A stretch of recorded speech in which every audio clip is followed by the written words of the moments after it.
Okay. Uh,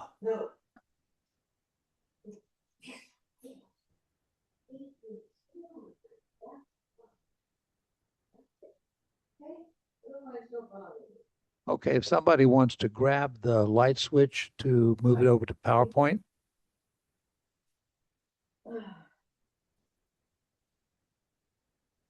Okay, so what we're going to do today is talk about what is one of the most interesting and difficult areas to look at, which is German and Irish immigration in the 19th century. So this is the 1850 census. What somebody did was they went through and looked state by state at the people who were born outside the United States and said, what country was the largest number of people from? Okay, so if you looked at uh, California, you will see that at that in the 1850 census, the largest number of people born outside of the United States were from Mexico. So now look at the Ireland.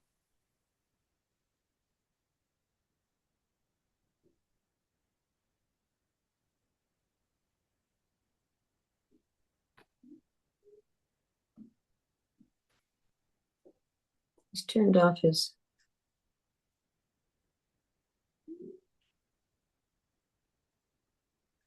My battery died, sorry. Here we are again.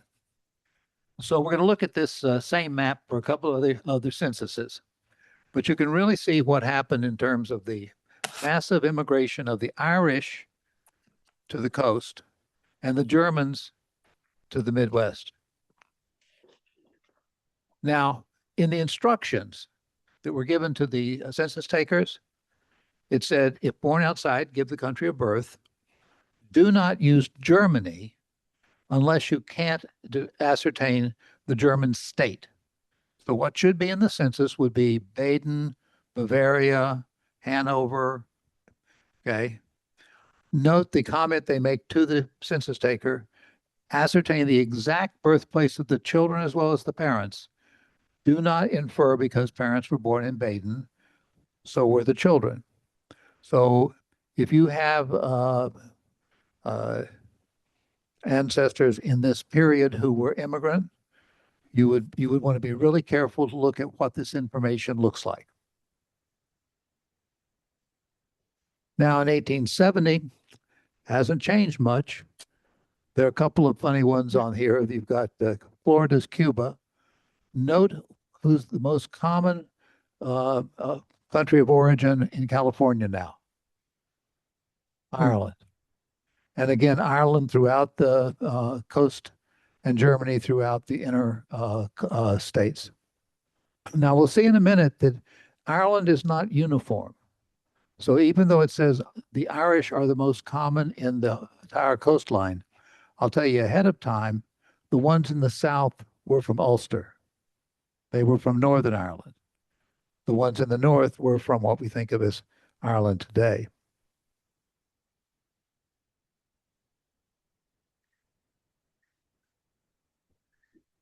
Okay, 1870. Again, instead of Germany, say Prussia, Baden, Bavaria, Württemberg, etc. In the 1870 census, there are two columns on the right that people don't tend to know. These show whether your father and or your mother were foreign born.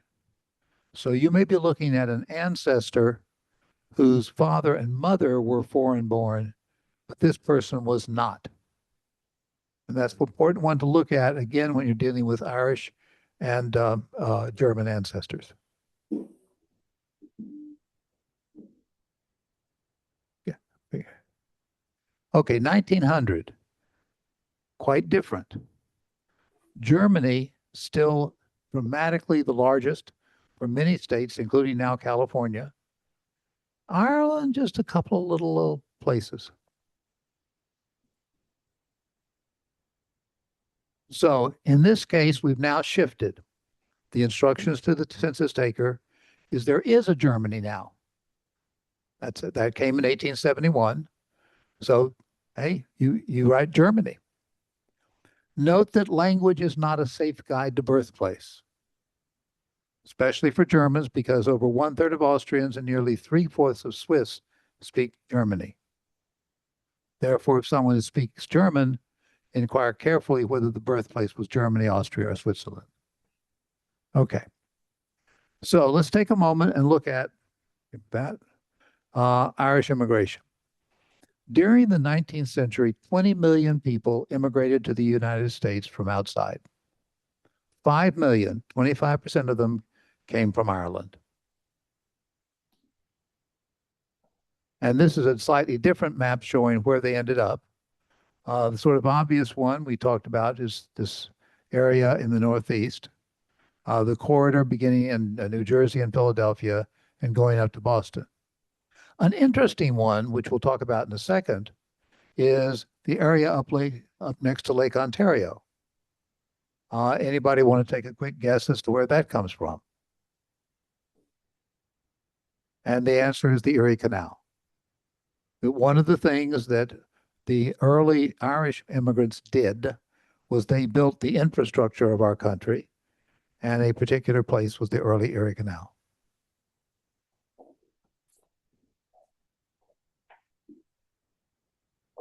Okay, so from 1800 to 1830, the immigration was primarily Ulster Irish.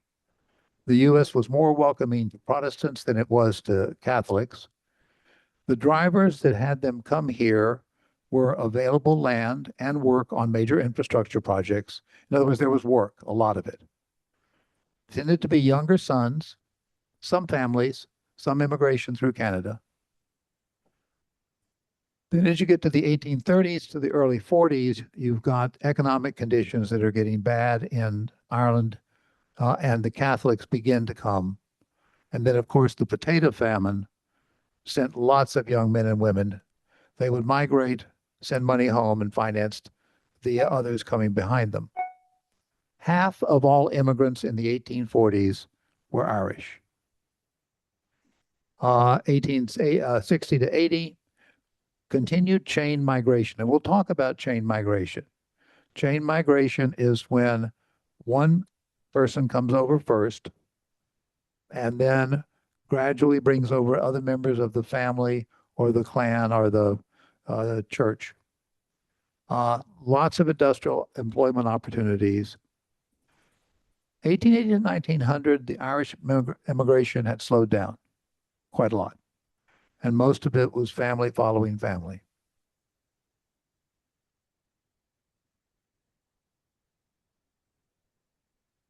German. So during the same period, 6 million immigrants came from Germany. That's 30% of the total immigration to the US. So between the two, 55%.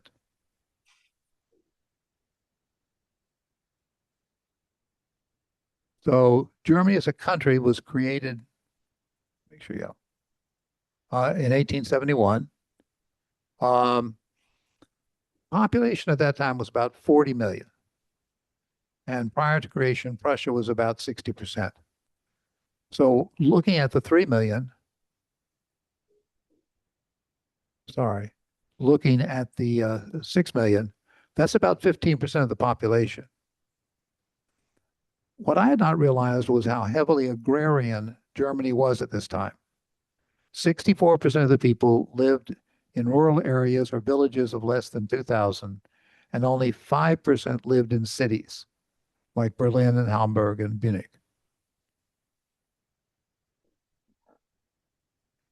So here's Prussia, and then this we'll refer to the southwestern part of Germany. That's Bavaria, Württemberg, Alsace-Lorraine. And Alsace-Lorraine was part of Germany from 1880 to 1910, a part of France in other census years. And if you know the history, that sort of goes with the history. And this is where people born in Germany ended up in 1870. Again, heavily in the middle of the country. Although you've got some who are in that same corridor around New York City.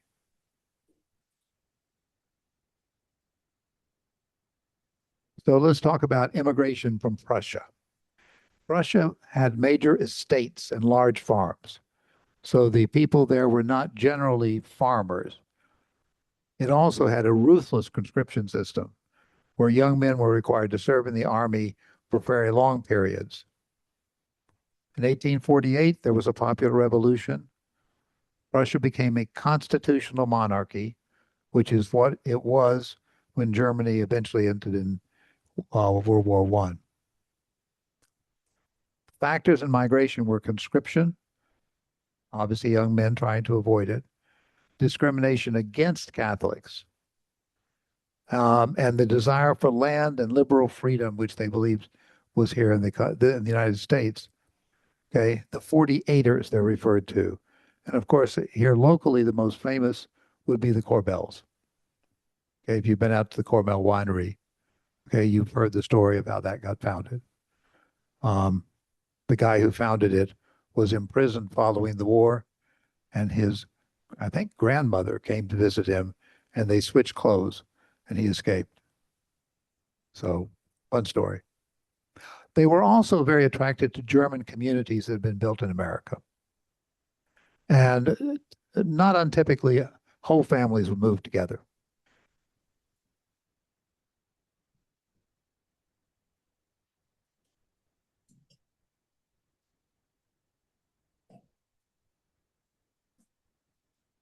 In the, in the Southwest states, the Germanies in these areas tended to be small landholders. So as the population grew, same problem we had here. There wasn't enough land, so the single men in the family began to immigrate in the early 1800s.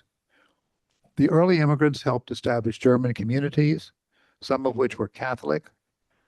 They attracted more immigration toward mid-century and very much characterized by chain migration, which again we'll talk about at the end.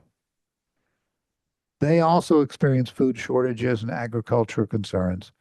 I had not realized the potato famine hit Germany as well, although not as badly as it did in Ireland, because in Ireland people did not have very good land holdings in the first place.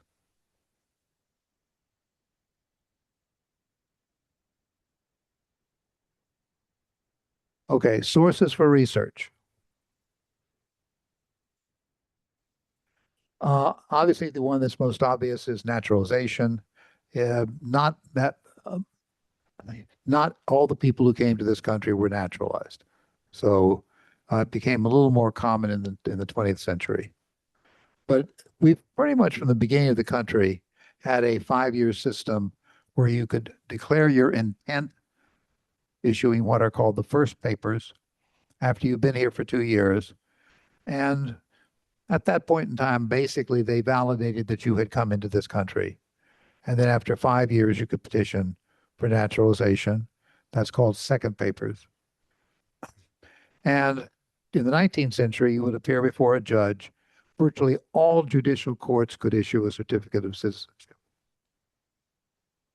And a reminder, wives and children under 21 got citizenship when their husbands, our fathers, became citizens. There were some exceptions.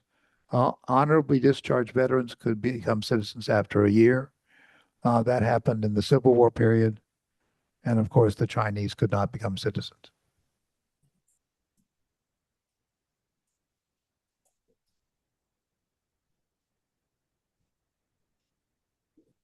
Okay, census records are obviously valuable. Um, Many of the states that might be of interest had mid-decade censuses. If in your research you do not regularly use mid-decade censuses, I would strongly encourage you to do so. Um, Place of birth of self, in some cases of parents. The 1820s, 1840 censuses, one of the columns they've got way over on the right of the census record is the number of persons in that household who are aliens. That can help a lot, again, if you have an early immigrant from Germany or Ireland. 1870 gives the information about were the parents foreign born. Immigration in the 1900 census and later on gives naturalization status, and in some cases, immigration dates.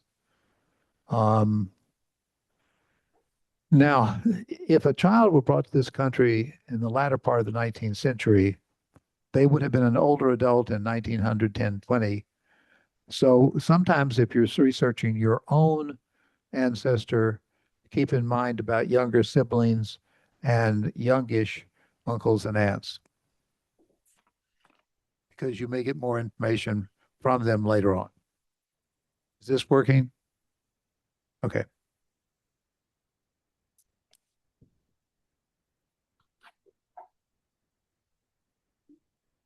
Okay, manifests.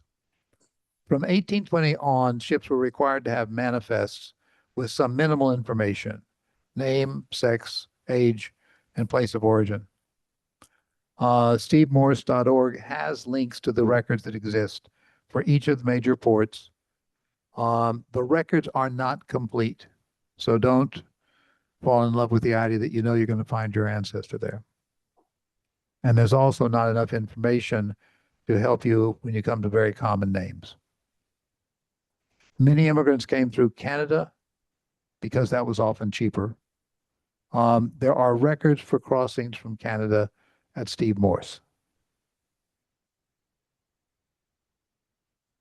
The National Archives has an index of Germans from 1850 to 1897, which can be searched on Family Search. Keep in mind, marriage and death records often have information on the place of birth of the individual. And again, it's useful to think about younger siblings, aunts, and uncles. If you have German immigrants in the Midwest, they may have homesteaded. So you want to look at homestead records. They have substantial information on the homesteader, including both place of birth and citizenship in many cases. Military records. Um, German and Irish immigrants ended serving prominently in the Civil War, and some of this was because uh, people could buy their way out of the service by paying someone else to take their place. About 200,000 Germans and 150,000 Irish were known to serve in the Union Army. Uh, Smaller numbers for the Confederate Army, Germans mostly from Texas, and Irish, mostly Ulster Irish from the South. Military records often can give you information on an immigrant's place of origin, and that's particularly true if there are pension records.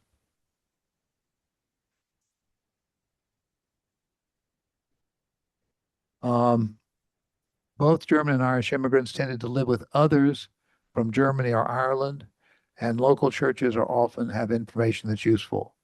I found some very useful information by tracking down the parish that my wife's Catholic family was in, and then beginning to look at those records in some detail. Catholic church marriage records often have maiden names and sometimes names of the parents. Some of the same is true in Lutheran churches. And then there are cemeteries. Again, people tend to be buried with people from the same community. And if you look at nearby tombstones, some of those families are from similar origins and are often together. Okay, before I go to chain migration, I had offered the chance for anybody who had a uh, something they wanted to share about Irish or German immigrant in their family to give us a moment or two to share. Anybody? Here we go. You need to be on the mic.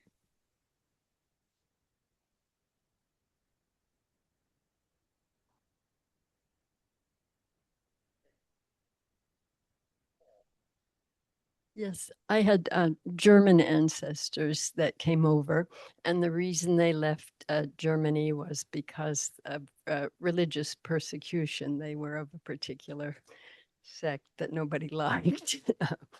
They were Mennonites, and so this is really very, very interesting to find out about. Um, I forgot what else I was going to say. Germany was kind of interesting in the religious thing. When the Luther posted his uh,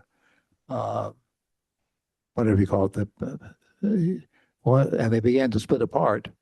The various areas began to follow the religion of whoever the leader of that area was. And then if you were Catholic in the Lutheran area, you would be quite wise to move to another area that would welcome you. Okay, anybody online who wants to add anything? No. Hey, George, Yeah, this is Dave. How you doing? great, Dave. What you got? Not a family history, but I live right along the Delaware River here in New Jersey, and you mentioned about the Irish and the Lehigh Canal. The Irish also built the Delaware Canal on both sides of the river in Pennsylvania and New Jersey, and there's lots of I'm not going to say mass graves, but areas where a lot of Irish were buried because of cholera, cholera or whatever it is. Anyways, I just thought I'd share that. A lot of canals were built by the Irish in this area. There's always been a running comment that the people who built the infrastructure ended up working until the project got completed, or if it was a railroad, they would build the railroad until the last stop, and then that's where they'd live. Yeah. Okay, chain migration. The basic idea in chain migration is pretty simple. One person from a family or village migrates. The person probably knows something about their destination, but not a lot. And they may come alone or with others, occasionally a whole family. But they'll work, save, and send letters home. Other members of their family and or their village. That would include extended family, so it'd be cousins, and it can also people from the same church, which might cover a larger region. My wife's Polish ancestors, uh, there was a major church that covered probably an area of about 25 square miles. So if you were anywhere in that area, you would have been part of the same, let me call it, family. Obviously, it applies to immigration within the U.S. and also to migration immigration to the U.S. and migration, and it's a major element during Ellis Island. So, in thinking about this, what you're thinking about is people who your ancestor knew, people who they married, people who lived with them or around them. They might be relatives, but they might also be other uh, relationships from the same place. Okay, so they may be from the same location abroad. You may not be able to find your ancestor in some of this data, but maybe you can find a neighbor is from the same place. Particularly true if they attend the same church. And often the first place someone lives in the U.S. is a temporary residence while they're finding a job and getting their lives organized, while the primary resident will be almost certainly from the same location abroad. Later in the migration for the Irish, it was the Irish washerwomen were famous coming over to Boston and staying in a place where other people from their same village were.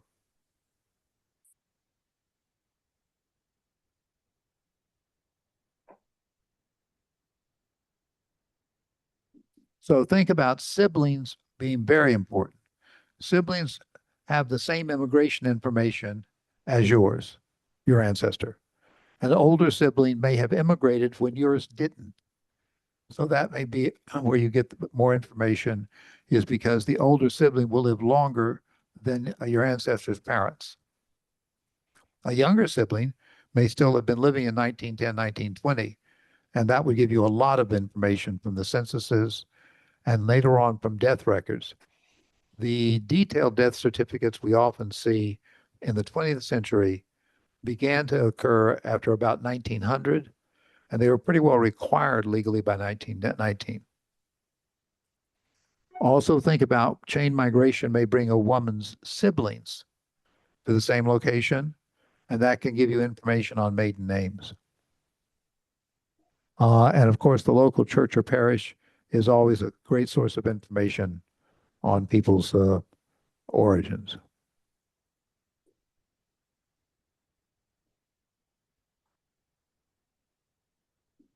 So about half of all Irish came to the U.S. in some form of chain migration. Um, a young adult, early on male, later on often female, would come to Boston or New York, take on unskilled work, send letters back describing the work, wages, and living conditions, and instructions on what ship or route to take. They would send money home, and the new arrival stayed with others from the same parish or townland. Their upward mobility often was associated with politics and public jobs.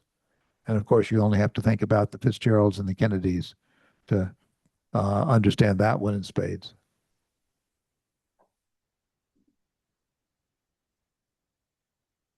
Germans, about a third of the German migrants came as part of chain migration. These are some studies that were done. That doesn't mean that the number may not have been higher. So the pioneer was usually a young adult. Most were experienced farmers. A number had skills, shoemakers, carpenters, brewers, and often they came with their entire family. Most pushed west into Pennsylvania, Ohio, Wisconsin, Missouri, Iowa, where you could find farmland. That was what they couldn't get in Germany.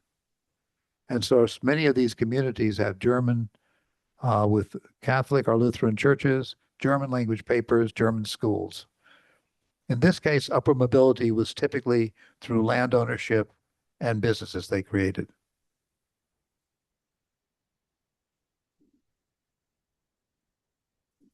More thoughts to share. So look carefully for nieces and nephews that may have come later on. So you can imagine someone migrating in 1865 and showing up with a niece or nephew in 1890. Okay, that person is going to be around. And if they're, but you have the good luck to get someone who immigrated after 1900, you get a lot more information on the manifests. The manifests are who paid for the trip, where they're going, often complete with name and address. And then, and if they die into the 1910, 1920, death certificate may have more information on the family. Also, if they were living at World War I, the draft registration might have a place of birth. Again, churches determine the likely parish or church. Look at birth, marriage, death records, marriage records in particular,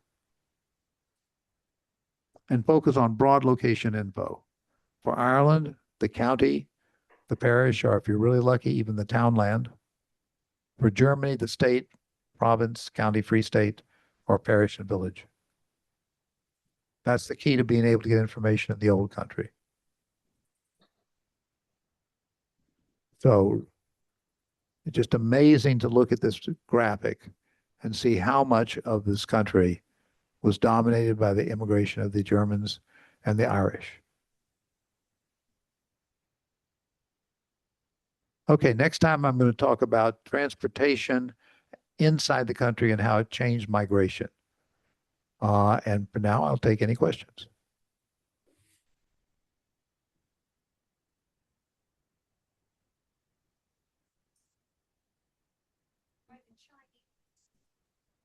This is Jan. I'm curious what kind of experience you've had with the LDS Genealogy Library. You referring to the one here in Santa Rosa? The one in Salt Lake City, Utah. Well, my experiences go back a few years, so it's before they're revamping it. Anybody else want to take that one on? It's been there more recently. Yeah, I've not been, and I was just curious if it is a worthwhile trip to go.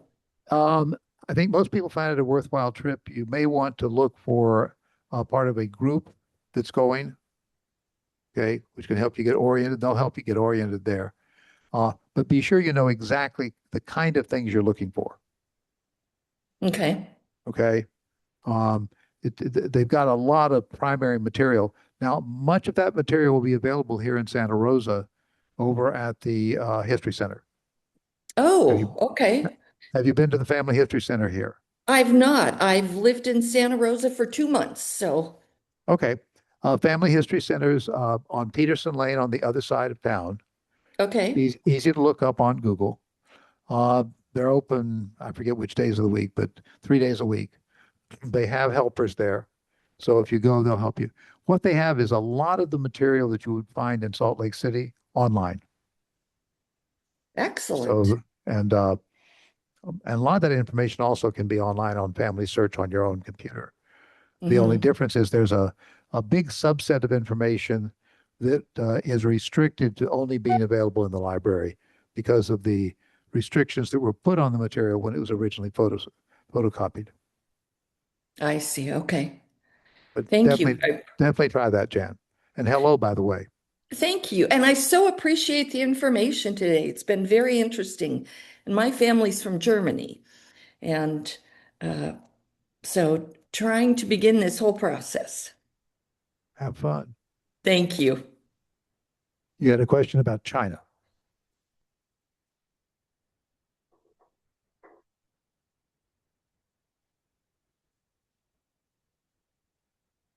Very good question. I've not spent any time researching it, but that would be factual, meaning that this was just a computer taking places of where people were born. Yep. Okay. Any other questions or comments? What was the question about China? Oh, a question here was going back to the graphic I have on the screen now. You have the three states in the upper northwest. The, Yes. the most common foreign born person was from China. And that was sort of oh, that's interesting. Okay. I understand Norway and the Dakota Territory. I understand Cuba and Florida. Okay. But I also admit myself that I had no idea. I have no idea what China. Yeah. Hmm. And Sure. then the We're going UK to get, is in two places. yeah. Just a second. I'm going to have a comment here. I'll repeat it.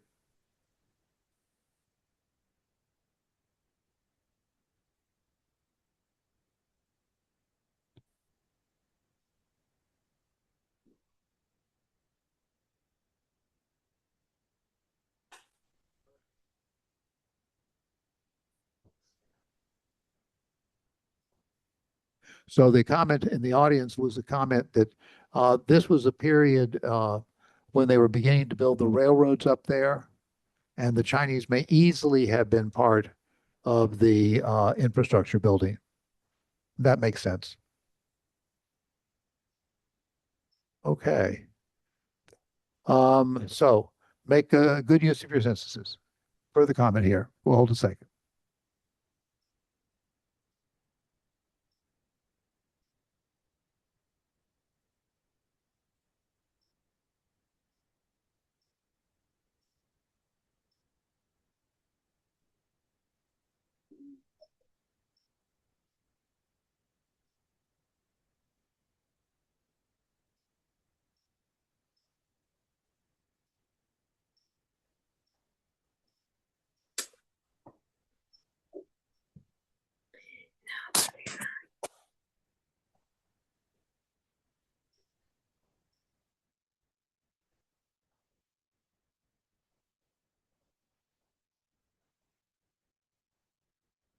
The comment here was in looking for records for New York, Ellis Island, that it turned out some of the records were down in Baltimore.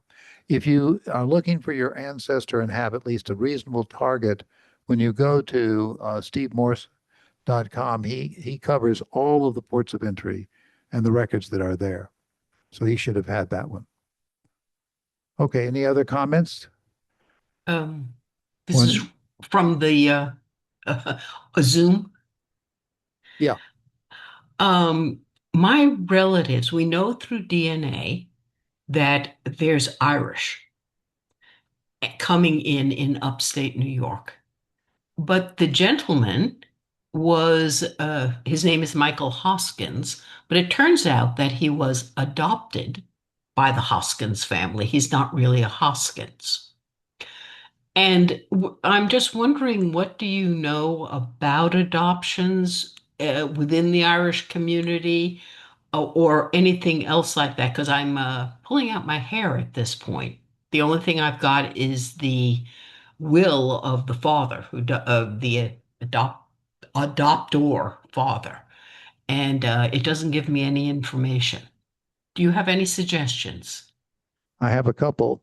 Um, when you say this, what is the time period for that will? Oh, that's the 1870s. You're right, smack in it. So the person we're talking about would have come over probably 1840s, 50s, 60s. Uh-huh. Okay. I'm making very heavy use of chatbots right now. And what I have found, if you take one of the chatbots, I use one called Perplexity, but Google has Google Gemini. Mm-hmm. You ask the question you want the answer to, which is, how do I find out more information about Irish who were adopted, okay, in this period? Okay. Mm-hmm. I think there's a very good chance that they will turn up some information location. You know, go here, do this. Okay.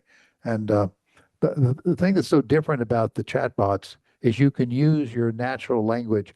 I call them my research assistants. Okay. Like you had this really neat young person who was a research assistant, and you said, would you go check and tell me what you can find out about?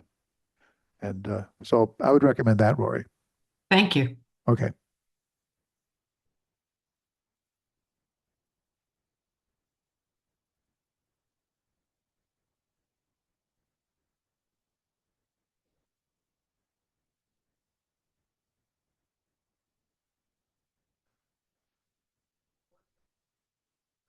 Uh, in giving you the long history in the short form, the question here was, what's the nature of the records that you can't get online? You have to be at the church to get. Many years ago, the LDS Church began a process of doing microfilms of lots of records, um, various county records, birth, marriage, death, wills, church records, etc. At times, the agreement that they reached with the original holder of the record was that they would only make the record available to church members or in the churches. And so that restriction continues until it can be removed by some legal agreement.